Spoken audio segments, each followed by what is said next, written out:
Welcome, everybody. This is Mr. Storm, and today we're going to talk about how to give an oral presentation. This is going to be your final project for this term. You're going to be giving an oral presentation and recording it and sending me the video. Um, so you will actually have to do this. Some of you might be a little bit scared to speak in public. Some of you might not like giving oral presentations. Some of you might already have a lot of experience in doing this and you enjoy this kind of project. No matter what your experience level, everyone can get better.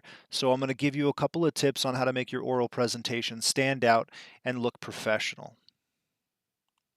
Okay, so giving oral presentations is a critical business skill. It demonstrates your competence and professionalism. They allow you to exercise all the communication skills that we've been practicing for weeks. So let's dive in on how to create or give a presentation that is super professional and really impressive. So first thing, you need to talk to the audience, right? And I don't mean face the audience. Obviously, you do want to face the audience and you want to give some eye contact with everyone in the room. You know, don't fixate on one specific person. You want to make sure you're scanning the room with your eyes and you're looking at people in their eyes as you're scanning past them. It builds a level of intimacy and comfort to the presentation. That's not what I mean, though, right? By talking to the audience, I mean prepare presentations that address the target audience, right? Know who your audience is and build your presentation to match their experience, their background, their level of knowledge, so that you're not losing people in the middle, right? If you give a presentation that is off topic or too complicated or too simple, then your audience is going to be extremely bored and they're not going to pay attention, right? Give them what they want to hear and come at them at their level, all right?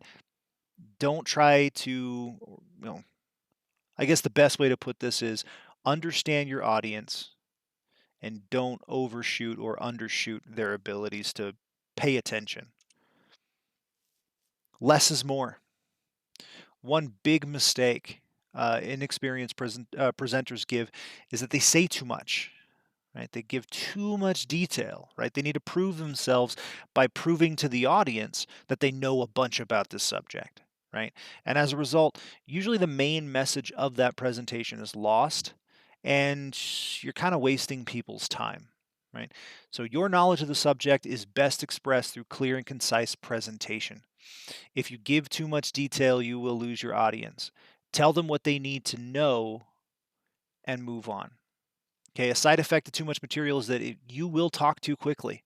And remember, part of our professionalism, part of the communications that we're trying to practice is to, slow down. Don't give too much information in a short amount of time because you're going to burn people out. They're not going to want to pay attention to what you're saying. Make the take-home message persistent. This is incredibly important, right? Presumably your presentation means something. There's a reason why you're giving this information. There's a reason why you've developed your visual aids. There's a reason why you've practiced your presentation. There's a reason why you're standing up in front of them right now, right? There's a point to it, and there's an important point that they need to understand. So make sure that when they walk away from that presentation, they know what that point is supposed to be, right? So a good rule of thumb is that if a member of your audience a week after your presentation can remember 3 points from it, then your presentation was successful. If those 3 points are the key points that you're trying to get across, then good. You've done a good job. But if they can remember 3 points and they're not the key points, but there's still things in there, then your emphasis might have been wrong in building your presentation. You might need to reevaluate what you're emphasizing in your presentation. And if they can't recall anything, then obviously you gave a boring presentation. They fell asleep in the back of the room. Be logical. Okay, think about your presentation as a story. There has to be a logical flow to every story. There has to be a beginning, a middle, and an end. You need to structure your presentation so that it's easy to follow and people understand where they are, right? So you're going to set the stage. That's the beginning. If you're giving a presentation about a historical event or a problem that needs to be solved, you're going to highlight that in the very beginning. You're going to tell them what they're here for, right? Set the stage, give them the setting.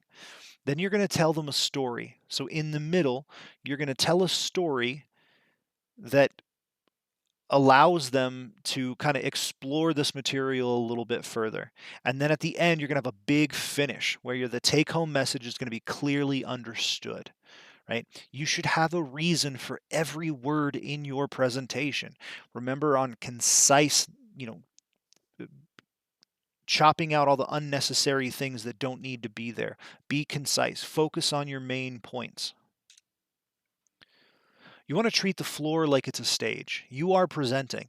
This is a physical and presentational skill, right? They need to be entertaining, but don't overdo it, and know your limits, please. If you're not funny, don't try to be funny. If you think you're funny, but you're really not funny, try to be funny and then listen to the feedback when people tell you you're not funny. All right. If you're not good at telling stories or anecdotes, don't do that, right? Just understand where your skills lie and don't try to go outside your skill set. All right. Stay comfortable. Stay in your comfortable zone.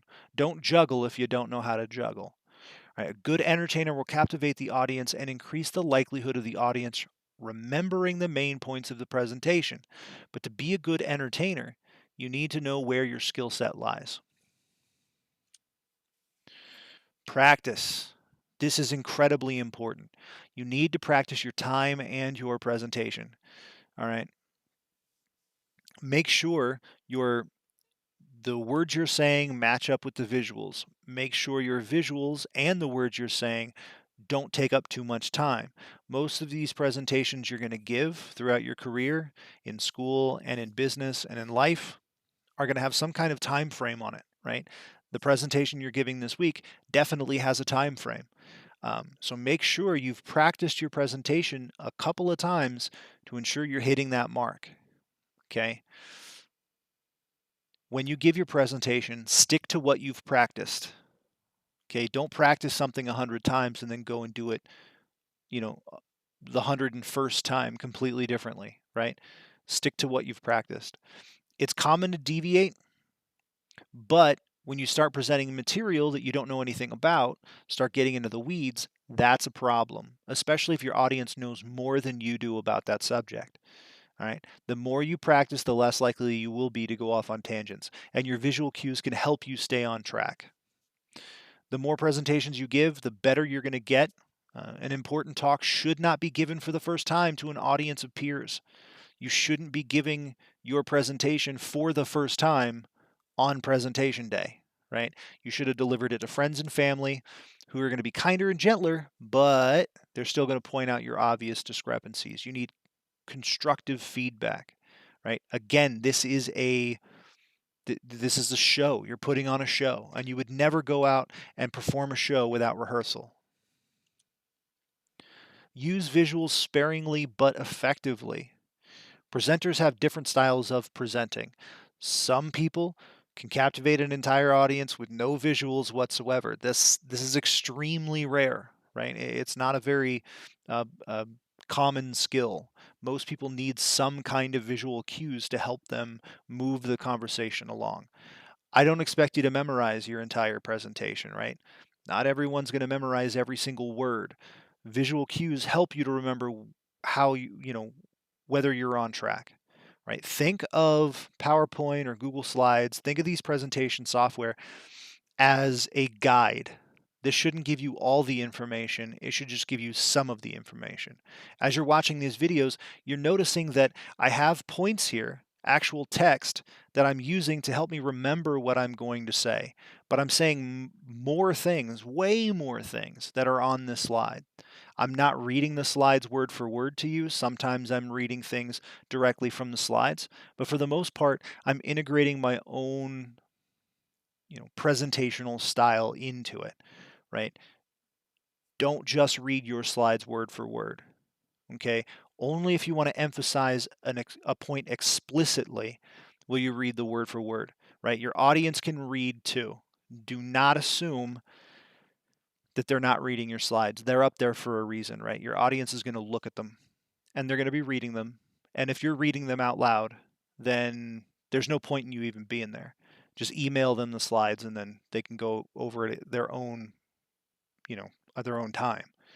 The reason why you're giving a talk is because you have extra information to give them in a way that is interesting and grabs their attention, right? Your visuals should support what you're saying, not be everything that you're saying.